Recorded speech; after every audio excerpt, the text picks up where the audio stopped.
What's up, guys? Shakim here, and today I'm going to be talking about Transformers 1. I've seen it twice now, thinking about going for a third, and I just had to talk about it because I've been stewing on this for so long.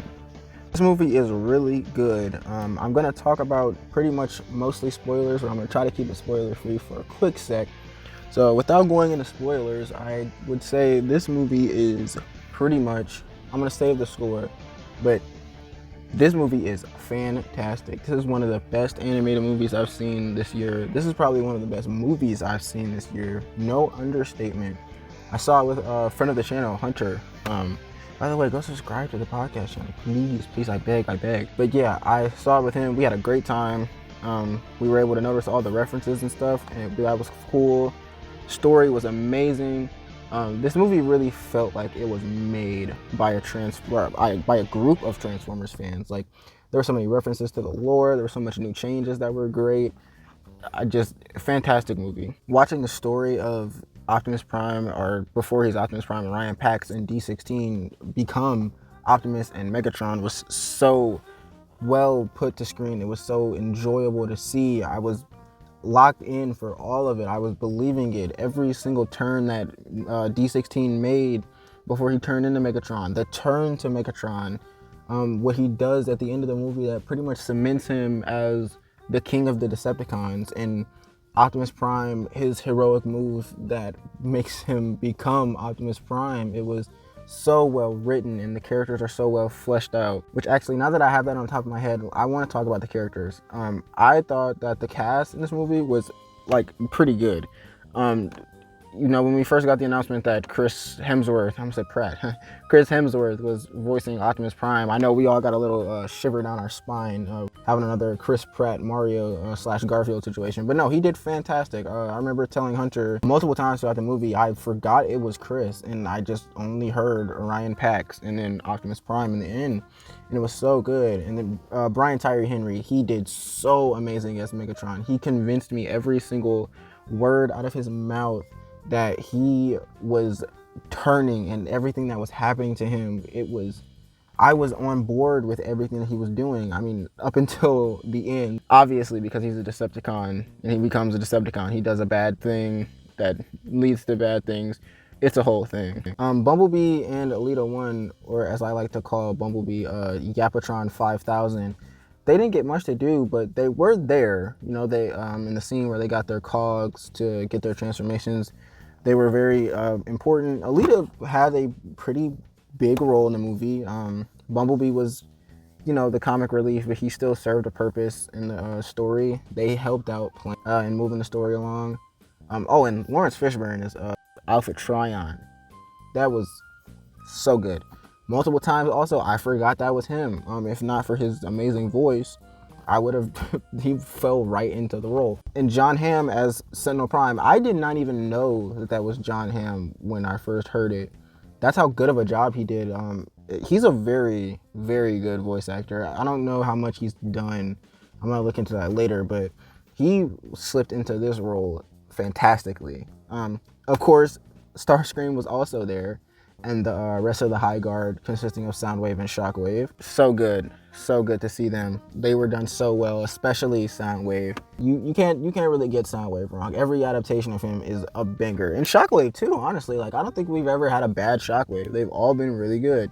Starscream, didn't think we'd ever get a canonical reason for why he sounds that way, but Steve Buscemi came through and he actually made Starscream sound intimidating before, he got his vocal processor fried. But yeah, that was great. And also, that was another, back to the story, that was another great way to connect with D16 coming into his leadership role as the leader of the Decepticons. But I don't think I can go any further into this without talking about spoilers. So this is your spoiler warning right here. From this point on, there will be spoilers. It'll be flashing on the screen. When I'm done talking about spoilers, it'll also stop flashing on the screen. So yeah, that's your spoiler tag. So what are my honest thoughts on this movie? Well, let me talk about the actual story. So pretty much, Cliff Notes is, there was a war between the Quintessons, who are this race of like I don't even know. If you want to really know about the Quintessons, watch the original '89 Transformers movie. But basically, the Quintessons and the Primes, they were fighting. But the Quintessons, with the help of Sentinel Prime, killed the rest of the Primes. And so now about, what did they say, 50? I think they said 50 years later, 50 cycles. A cycle in Transformers terms is a year. So 50 years later, they're running out of Energon because the Matrix of Leadership is gone, because Sentinel Prime killed all the Primes, including Zeta Prime, who was the leader of the Primes. And then there's also Megatronus Prime, which is who D16 looks up to, and eventually leads up to the turn of him becoming Megatron, which was very well done. I'm gonna make sure to talk about that too. Optimus and Megatron's transformation. Yeah, so basically, Orion Pax, D16, they're best buds. They're goats. They're miners. Miners. I'm sorry. Every time I say that, I think of the joke that me and Hunter have. But they are miners, mining for Energon. Their commander is Alita 1. Basically, Orion does something that makes Alita lose her job and get demoted. And then Orion, at this point, has the bright idea to enter him and D into the Icon 500, or 5,000. Yeah, 5,000. Which is basically just like a race of a bunch of transforming, the guys with the T-Cogs, or transformation cogs, as they're really called. They enter the Icon 5000. They lose, obviously, but they did it in such a clever way that it catches the eye of Sentinel Prime, and he basically just sits them in this room and he just talks to him and then laughs for a couple seconds, and then he walks away. And then, hey, Darkwing, he shows up, and he basically takes them down to where they meet Bumblebee. I said I was supposed to give the cliff notes, but this is really long. Anyway, I'm skipping through. They find a map to the Primes where they died. They find Alpha Trion, who is alive. He basically reveals that Sentinel's bad. He gives the Transformers their T-Cogs so they can transform. This starts the slow descent of madness for D16 after he learns the truth. Eventually, they find the High Guard, who becomes the Decepticons. And then they get kidnapped, so Alita has to give Orion a very, very uplifting speech about how much better she is than him. I really love that joke. I know a lot of people probably didn't, but that joke was really funny about how she was saying she was better than him, except for the optimism thing, because he's Optimus Prime.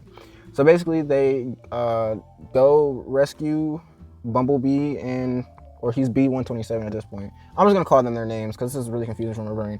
They rescue Bumblebee and Megatron with the help of the High Guard. Then they take Arachnid, not Black Arachnia. They take Arachnid. They use her, what is it called? Relay, basically the fact that Sentinel's a traitor to everybody. Then, Megatron tries to kill Sentinel. Optimus jumps in the way. He gets shot. And then, God, I loved it. This whole scene is so good, where Megatron and Optimus are just, this is like their final stand as who they were before. Optimus jumps in the way, stopping Megatron from killing Sentinel. But Megatron, he's like, nah, I'm not saving you anymore. And then he just drops him down into the core of the planet. Meanwhile, he rips Sentinel Prime in half. By the way, this is a PG movie, by the way. There's a lot of not PG stuff in this PG movie. But he rips him in half, and he takes out his T-Cog, which was actually Megatronus's T-Cog, and he puts it himself, becoming Megatron. Meanwhile, Optimus is in the core of the planet with Primus, and he basically gets the Matrix of Leadership, becoming Optimus Prime, and then they fight. Optimus banishes Megatron. He takes the rest of the Decepticons with him, and that is pretty much the entire synopsis of the movie. But yeah, like I said, fantastic story. I was following through with it the whole time. And this is not like a lot of movie to digest either. It's like, I think it's like an hour and 50 or like an hour and 49. It's not that long of a movie. In fact, I'd probably say that's my only complaint, is that the movie is not long enough. Some of the jokes don't land, but I think it's funny that they don't, because some of the jokes that they were expecting to be funny, a lot of people just turned into memes anyway, so they just spun back around to being ironically funny again. But yeah, it's good. Honestly, out of the 10 people that watch this video, I truly urge at least 5 of you, go see this movie. It is so good. It's worth the money. Please do not wait till it comes on streaming, because I swear box office nowadays, they don't know how to tell if something is good or not. unless it makes $1 trillion. So please go see Transformers 1. This really kind of ended up being a rant. I didn't want it to be a rant, but I didn't want to script this because I wanted to say my true feelings on it.